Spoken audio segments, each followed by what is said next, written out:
Ketika Nasdem mencalonkan Anies menjadi bakal calon presiden di tahun 2024, kemudian partai yang belum dapat kursi di Parlemen Pusat, PSI, mencalonkan Ganjar sebagai bakal calon presiden. Dunia sosial media terbelah sudah. Pro Anies mulai pamer, anti Anies mulai mengasosiasikan Anies dengan kadrun dan follower PDIP, dan Puan meradang anti Ganjar. Kemudian mulai membuka aib dosa Ganjar terima suap di masa lalu terkuak. Langkah Nasdem yang melawan hegemoni Pak Presiden bisa membuat copot seluruh pejabat dari Partai Nasdem di pemerintahan saat ini, seperti yang diisukan oleh Bjorka. Kominfo akan dicopot, salah satunya, di mana Ganjar dipakai untuk ambil sebagian masa PDIP sebagai strategi cadangan Pak Jokowi 3 periode atau jadi wakil RI 2-nya Pak Prabowo. Pokoknya segala macam analisa, suka dan benci mulai bertebaran. Ini baru awal, sudah saling hujat. Alangkah indahnya negara netizen Indonesia ini. Lalu apa yang terjadi di tahun depan 2023 dan tahun-tahun selanjutnya di dunia? Itu semua seakan tidak penting.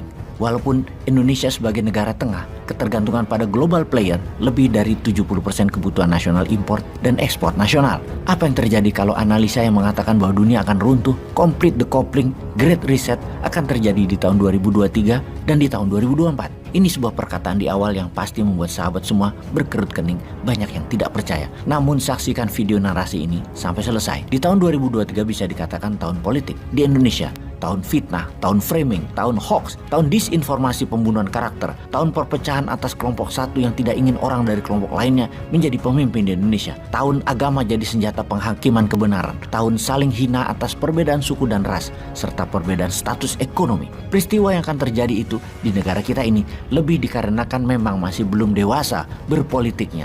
Jadi tetaplah kalian menganggap bahwa menjadi presiden dan merebut banyak kursi di parlemen serta jabatan politik adalah masalah paling penting bagi hidup Anda. Silakan.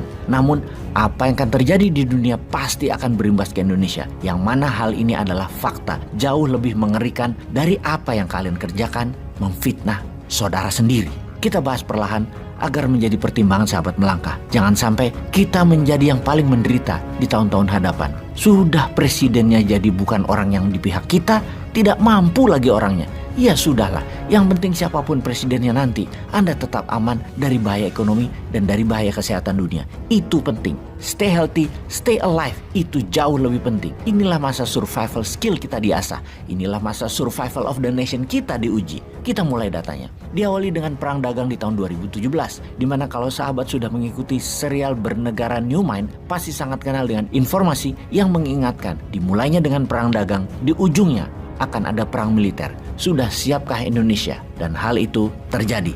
Sejak tahun 2017, Bosman turun gunung mengingatkan cara bernegara yang cara kelolaannya khususnya bidang ekonomi dikelola dengan cara ekonomi biasa. Dan ini sudah mengarah ke bahaya untuk Indonesia. Ada 3 cara kelolaan ekonomi bernegara. Pertama, ekonomi at normal condition. Kedua, ekonomi at crisis. Krisis apapun ya. Kemudian, economic at war. Kita sudah rincikan kepada semua pejabat dan masyarakat bahwa sejak tahun 2017, dunia sudah masuk pada economic at war. Ubah cara bernegara sektor ekonominya. Nggak percaya. Tidak ada persiapan sama sekali. Jadi kalau saja hal ini kita ingatkan dan sudah dilakukan kemarin-kemarin, sebagian saja, mungkin saat ini BBM tidak naik harganya. Pada tahun 2017, Trump, Presiden Amerika waktu itu, melakukan perang terhadap strategi harga murah Tiongkok di Amerika atau dumping price dengan mengenakan tarif pajak barang impor dari Tiongkok yang tinggi, menyebabkan barang-barang Tiongkok harganya naik 25-40%. Hal ini dibalas dengan Tiongkok atas barang Amerika di Tiongkok. Perang tarif, kemudian perang dagang itu, kemudian jadi perang keuangan. Saling serang mata uang masing-masing. Sesungguhnya hal ini bisa diartikan bukan hanya perang dagang, namun sudah masuk perang ideologi. Komen Bosman tentang perang ideologi ini banyak yang tidak paham, terutama pejabat keuangan dan pejabat ekonomi negaranya. Perang ideologi demokrasi Amerika versus komunis Tiongkok itu jelas sekali. Namun banyak yang mengabaikan, banyak yang tidak menganggap hal itu penting. Bahkan hal itu tidak ada. Kerja sama Indonesia ke salah satu pihak, yang miring ke salah satu pihak, akan punya arti menantang pihak lainnya. Tetapi ya sudahlah. Memang senangnya ngutang proyek Tiongkok dan ngutang dolar pejabatnya. Yang satu sangat Tiongkok, yang satu sangat Amerika. Kesamaannya hanya satu, pada jago ngutang doang. Ya wis, biar wis. Posisi politik Indonesia sesungguhnya yang merugi. Sehingga Tiongkok tidak maksimum ke Indonesianya. Begitu juga di sisi Amerika, tidak maksimum ke Indonesianya. karena Indonesia nggak canggih memainkan perannya. Tidak secanggih Erdogannya Turki, tidak secanggih Lee Hsien Loongnya Singapura. Sesungguhnya hal inilah awal kesulitan Indonesia akan banyak hal. Kemudian pandemi di akhir tahun 2019, pandemi mengakibatkan dunia lockdown yang berimbas menyetop 50% transaksi dunia. Pandemi di awalnya adalah political tool menjatuhkan Trump, dilanjutkan sebagai economic tool dari Bio Farma yang membuat ekonomi dunia jatuh. Ilustrasinya begini, ekonomi itu jatuh bisa cepat, namun naiknya sangat perlahan. Seperti misalnya pembangkit listrik tenaga batu bara. Ketika sedang jalan tiba-tiba harus di shutdown atau dimatikan. Ketika dinyalakan lagi perlu waktu 24 jam lebih agar panas tungku bisa siap sampai 100%. Katakan panasnya diturunkan 50%, maka tetap tidak bisa seketika suhunya dinaikkan. Tetap bertahap, setidaknya 12 jam. Namun lebih dari 6 jam sesungguhnya baru bisa kembali ke peak performance-nya. Ekonomi juga demikian.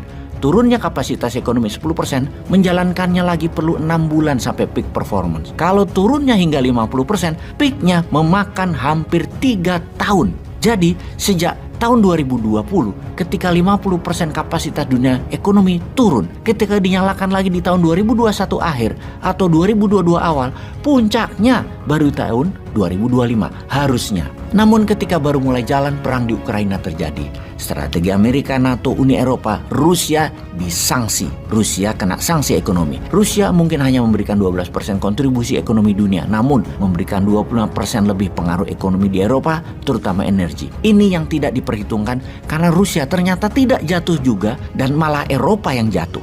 Inflasi harga energi sudah naik 5 kali lipat. Sudah lebih dari 4 kali harga energi Eropa itu dibandingkan dengan tahun lalu.